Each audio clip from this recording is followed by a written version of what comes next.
Hello. Rabbi Wolbe. Man, how are you? I'm good. Exactly a year ago, you gave us a tour of Torch. It was shortly after Hurricane Harvey had flooded Houston and had pretty much destroyed your facility. Are you back up and running at full speed right now? I would say that just cosmetically, we're a little bit behind. It took several months to we were able to find, contractors to do the repairs and to get everything back up in order. So instead of being an A++, we're just an A+. It's now September of 2018, and this story is still important. It's true, a lot of other unfortunate events have happened since then. But for the people of Houston, so many are still out of their homes, their offices, and their shuls. This story is still relevant. This is the story of Houston after Harvey.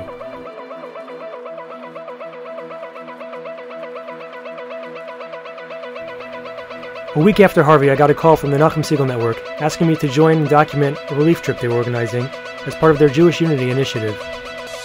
Good morning, everybody. My name is Siegel, and this is your Jewish Moments in the Morning radio program. And here we are on a Thursday morning in Houston, Texas, after the news about how devastating Hurricane Harvey was to this area, to the city of Houston and its surroundings, and of course to the Jewish community down here in Houston. We decided to come down from the New York area and put the spotlight on this town and on the Jewish community down here and encourage our listeners around the world to give moral support, strength, brotherhood, sisterhood to our family members and friends down here, and of course to financially support the situation down here. It's dire circumstances. The aftermath of the storm has left many people in very difficult situations. This is so sad. It was so sad, but also so surreal.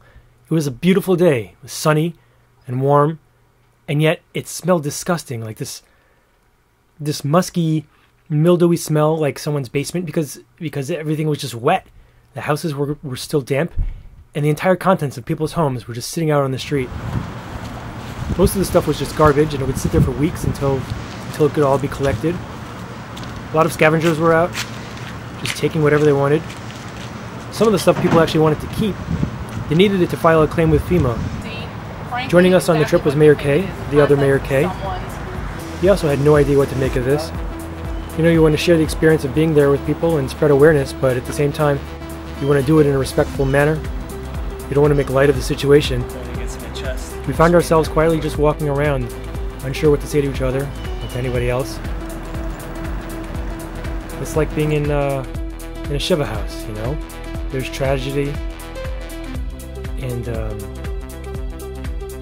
you're just at a loss for the right thing to say. You don't want to say something that's going to make anybody feel worse. But one of the reasons we were there was to actually interview people, and we certainly interviewed a lot of people. And surprisingly, they were all very, very positive. Everybody just had a very bright outlook. It was incredibly refreshing and inspirational.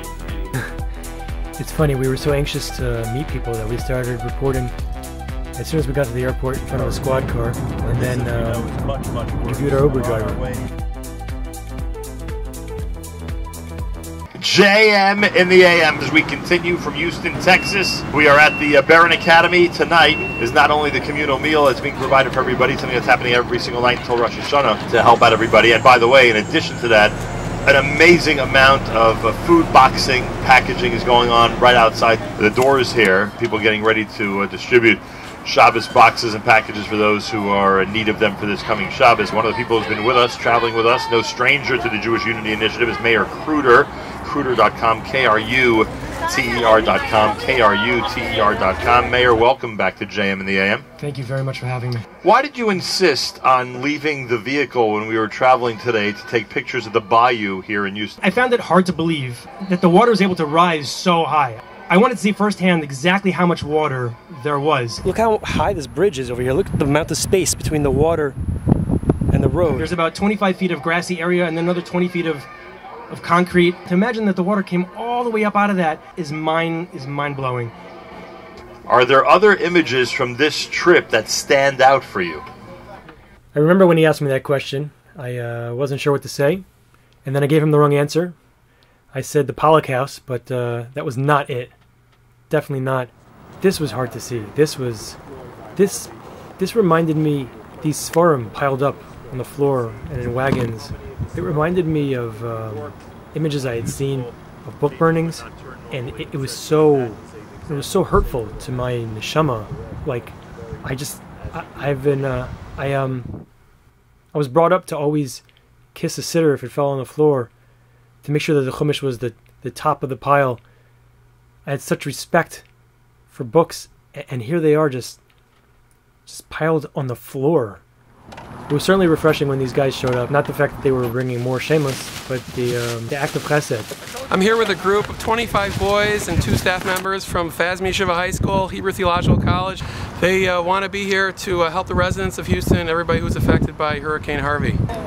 We came down here because we know there was people in need, and we have the ability to help, and we have the responsibility since we're able to help, and we're glad to be here. Someone else might not realize, oh, I lost my whole sukkah that I've had for years. Someone might not realize, I lost my whole shas, I lost my whole Mishnah, art scroll. People might not get that, so it's nice, just be there for them and realize that what they lost, and be able to talk and tell them. That Geniza was staged right outside the largest frum shul in Houston. We are about to walk in to United Orthodox Synagogue. We were here a couple of years ago, saw the damage that was caused back in 2015 by the storm. This, we are told, is even more severe. The smell is evident. The damage is quite clear. Those of you who are watching, you could see the sanctuary does not look anything like it normally does under regular circumstances. Rabbi Barry Delman, an old friend, is the spiritual leader of UOS for the last 14 years. So in the immediate aftermath of the storm, there are a number of sort of reactions. The first is paralysis. You walk into your house, there's 5 feet of water, and you're just stuck. You don't know what to do. One longtime member of this shul is also a member of our team. The devastation here really hit home with him. My bar mitzvah was actually just on this, where it used to be the one of the bimas for where you daven. That's where I laned from. That's where I davened from, and even just last year I was davening there, and just to see all this now is heartbreaking, to say the least. I actually had the opportunity to go into Yoni Pollock's house recently, and going inside that house, seeing it from the inside was very interesting, because 2 weeks ago, It was move-in ready, and the flood came and just turned it all around, and it was as if they were just starting over again, which they are at this point. Our home physically flooded 10 times in 36 years. 2008, 2012, 2015, the Memorial Day flood, which we had 4 feet. 2016, tax day, 3 days before Pesach. Last year we had 32 inches. This past January 18th, when Yoni was getting ready for Wheel of Fortune. Yoni Pollock is here, right? Yes. From New York City. New York City, originally from Houston, Texas. And then, of course, we had this big one a week ago, where we had over 6 feet. So 2 weeks ago, this house was brand new. Last Friday before the flood, this house was brand new, fully painted. I had a dining room table that moved, and it's, I did not have pictures hanging yet. I'd moved in all the boxes. We had beds, we had a bedroom set. We've been out of our home for 27 months. I wanted to get back in already. I couldn't be in a rental all the time, moving from place to place, and so I just wanted to be back home. I loved my home, I really did. I appreciated it very much. I love the neighbors, the home, and everything with it. You can see how wet this is. If you feel the wood, you can feel the wood that it's all wet. I had a full closet of clothes and hats and shoes completely covered in here. Oh, you see the water line? Yeah. Look how high the water came. This is from the outside. I mean, I think we even have to claim our chandelier. And how many people have to do that? That's how high the waters were.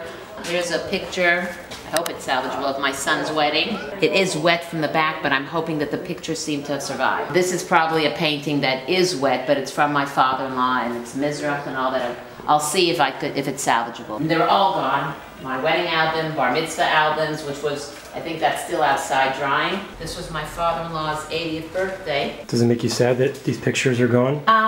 It makes me sad. However, the most important thing is I'd rather pictures be gone, but lives be around. Because I certainly, Chas v'shalom, wouldn't want it the other way around. I have no idea what will be now. Now I'm not rushing to do anything, to tell you the truth. Yoni, how's your parents' house? We're pretty much in the final steps. Really? So they haven't moved back in yet? Not yet, but we're getting there. Slowly and steady. That's kind of been the motto for the last 3-4 years already at this point. Wow. How's the shul doing? Have they renovated yet? They tore it down, actually. They decided to tear it down, and they've come together as a community and decided to build a new one. They knocked it down. On the first Monday following Pesach, the UOS building, which serviced 350 families, was torn down. In its place, I'm sure, they'll build something bigger, better, and more beautiful. Yoni mentioned he was going home for Sukkot, which of course prompted the question, so you're going home where? What's home exactly? So for this Chag, we will be at a friend's house.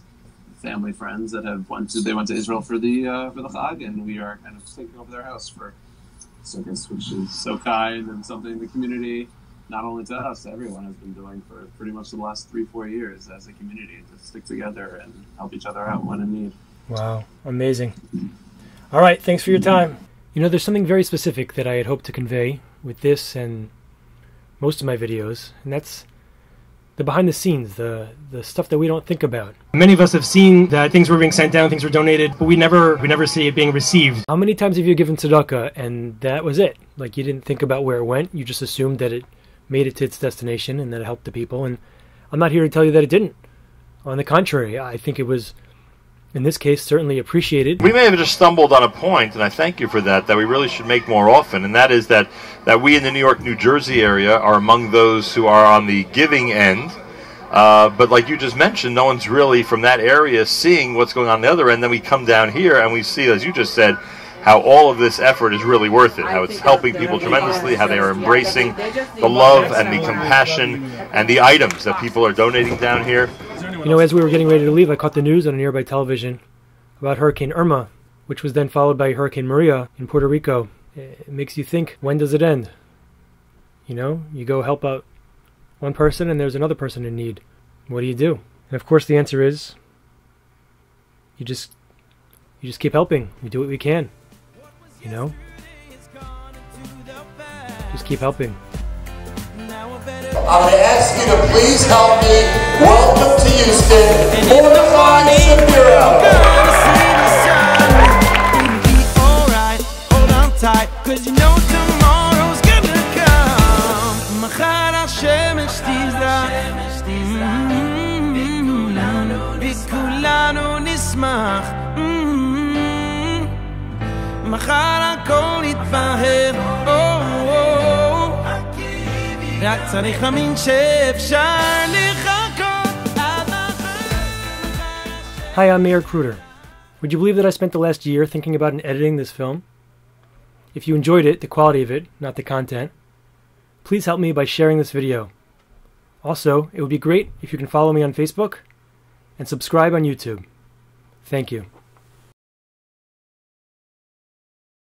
Again, Ava.